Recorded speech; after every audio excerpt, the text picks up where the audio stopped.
Today we're looking at D4.2, which is stability and change in IB biology. Now, this topic is not hard. It is not difficult to understand the concepts. However, it is a bit of a pain in the ass to remember everything because there's a lot of stuff. Let's get started.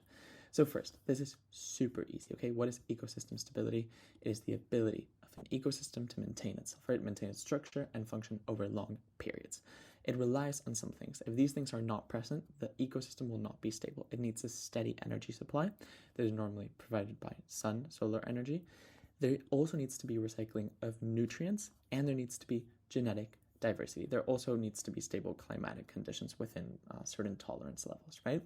And when these requirements are met, ecosystems can actually persist for millions of years. For example, there's rainforests that are over 180 million years old.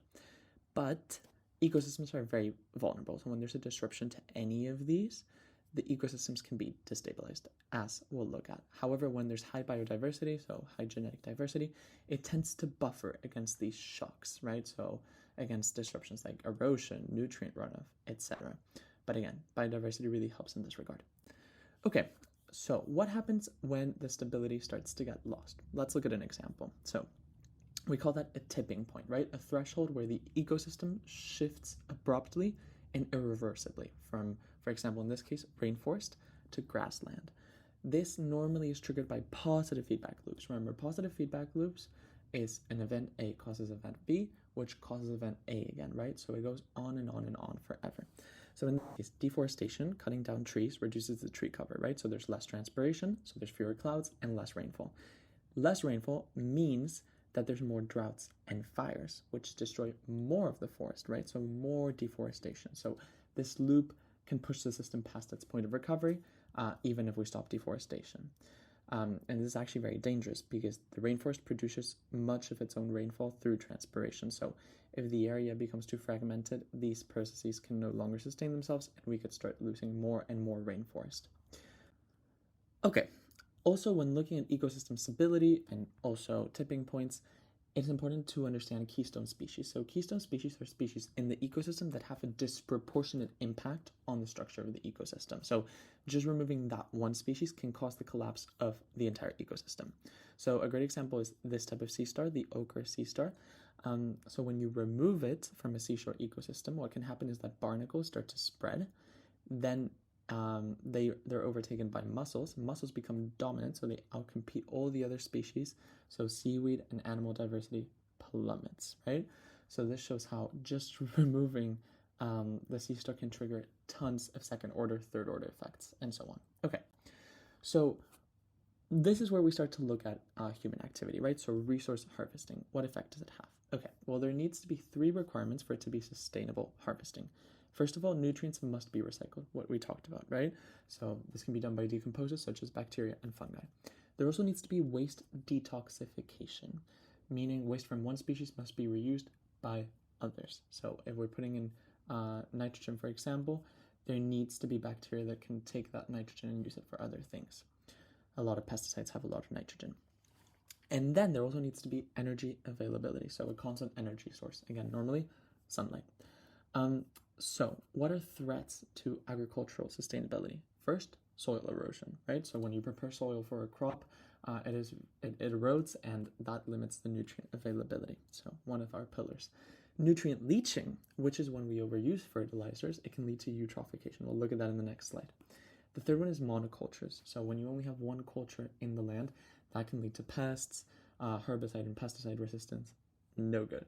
And then high energy use, so through diesel, heating, fertilizer production, that leads to a very high carbon footprint, so it's not sustainable. Okay, so as promised, let's look at eutrophication. So eutrophication is because fertilizers have phosphate and nitrogen in them, so they can dissolve in rainwater and drain to rivers, lakes, and coastal waters.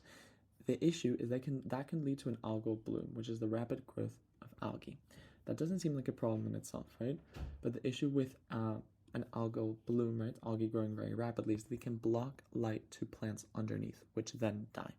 If these plants and algae died underneath, they are decomposed by bacteria.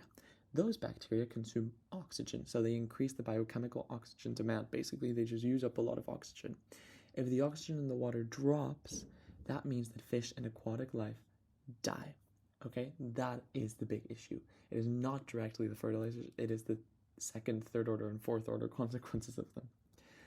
And the next thing is biomagnification. So a lot of human-made pollutants, including DDT, mercury, and plastics, do not biodegrade, which means that once they're in ecosystems, they persist there for decades, and they can spread through water, organisms, and sediment. So bioaccumulation is when toxins build up in an organism's tissues. They build up over time, but they will build up especially if they are fat soluble, because they'll dissolve in the animal's fat, and if they are poorly excreted from the body. So that leads to biomagnification, which is the concept where toxin concentrations increase at each trophic level, leading to lethal levels in top predators. This is because top predators eat way more than smaller predators, right? So they eat way more different animals that have the toxins in them. That's why it accumulates, right? That's why it's called biomagnification. And this has a lot of issues. For example, some fish have very high levels of mercury, which then affect us when we eat them. And for example, DDT can accumulate in birds, leading to eggshell thinning and population crashes. This also applies to plastics. So macroplastics are large plastics, right? So nets, bags, ropes, and those harm marine life through entanglement, right? They get trapped. But another big issue is microplastics, which are tiny plastic fragments that are eaten by fish, birds, etc. And these stay. So they bioaccumulate throughout the food chain, and then we're eating those when we eat tons of different animals. Horrible stuff. Okay, this slide is kind of a joke, but let's go through it really quickly. Rewilding, right? Rewilding is obviously important. It's to restore degraded ecosystems, but it's important to minimize human interference, right, and allow natural processes to recover. So how can we do that? Well, by stopping farming and logging, by reintroducing apex predators and keystone species, by controlling invasive species, and by reconnecting fragmented habitats. And then a good example is the Hinawai Reserve in New Zealand. It's 1,250 hectares of farmland left to regenerate into a native forest. So alien animals are controlled, invasive plants die out due to forest shading, and the success is driven, again, by low intervention and the natural recovery of the ecosystem. Pretty easy to remember. Okay, and now moving on to the HL stuff. Only 2 slides, I promise. So the first is ecological succession. So succession is the gradual and natural transformation of ecosystems over time. So it's driven by changes in abiotic and biotic factors, okay? So for example, an area of grassland that starts to be colonized by trees, that will cause to have less light intensity because the trees are covering it, right? And lower temperatures at ground level. This will also increase the nutrient concentration and the water infiltration. So we can change from a grassland to a forest ecosystem. That's an example of succession. Now, primary succession is when it happens in lifeless areas where there was no life before. So bare rock, volcanic ash, etc. So there will be some species that we call pioneer species that colonize first, such as mosses or lichens, and they eventually form the soil that supports larger plants and then animals, etc. So some changes that happen during succession is increased species diversity, greater primary production, meaning more photosynthesis per area, and more complex food webs and enhanced nutrient cycling. So over time, these changes may lead to a climax community, which is a stable and persistent ecosystem. So more on that, a climax community, as I just said. It's when succession stabilizes under some given conditions. There are 2 exceptions to climax communities. The first is cyclical succession, which is repeated natural changes. So instead of stabilizing, you keep changing constantly. A good example is the coastal chaparral ecosystem in California, shown here, where natural wildfires occur every 10 to 15 years. This is natural. And these fires reset vegetation growth, right? Obviously, because the shrubs will grow, but then in the next fire, they are replaced. So this is a recurring loop of community change. And then there's also arrested succession, which is when human activity prevents climax formation. And normally what happens here is we create what we call plagioclimaxes, okay? That's so hard to say, which is an alternative stable community. So for example, if you have cows grazing in land, that's going to keep the land as grassland, right? It's not going to change. So that's a plagioclimax. Okay, time for questions. So the first one, why is eutrophication harmful to aquatic ecosystems? Again, you can pause now to think, but I'm going to count down from 3. 3, 2, and 1. Again, remember, it's because it causes high biochemical oxygen demand from the bacteria, okay? It's not because of the actual first algal bloom. It's the bacteria afterwards. Okay. And then, which of the following best describes biomagnification? Once again, 3, 2, and 1.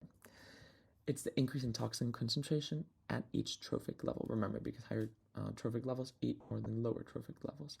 It's not the increase in toxin levels in an individual organism over time, okay? It's also not the conversion of energy from producers to consumers. That has nothing to do with biomagnification or toxins, and it's not the breakdown of toxins by decomposers. That's just a natural process that happens. Okay, which of the following is an example of arrested succession? We just looked at this, so I hope you remember. Again, 3, 2, and 1. C, grassland, the one we just mentioned, right? Forest reestablishing after a wildfire. No, again, if the wildfires are recurring, this could be cyclical succession, but it is not arrested because it is not due to human activity. Okay, conversion of farmland into grassland through rewilding. Again, no, arrested is through human intervention. This is not through human intervention. And D, oak woodland regenerating in absence of disturbance. Again, no, if there's no disturbance, there's no human activity. That's not arrested succession. Okay, amazing. I think this is pretty straightforward, but any questions, leave them in the comments. I'll be more than happy to answer. And until then, I'll see you for the last one next week. Bye-bye.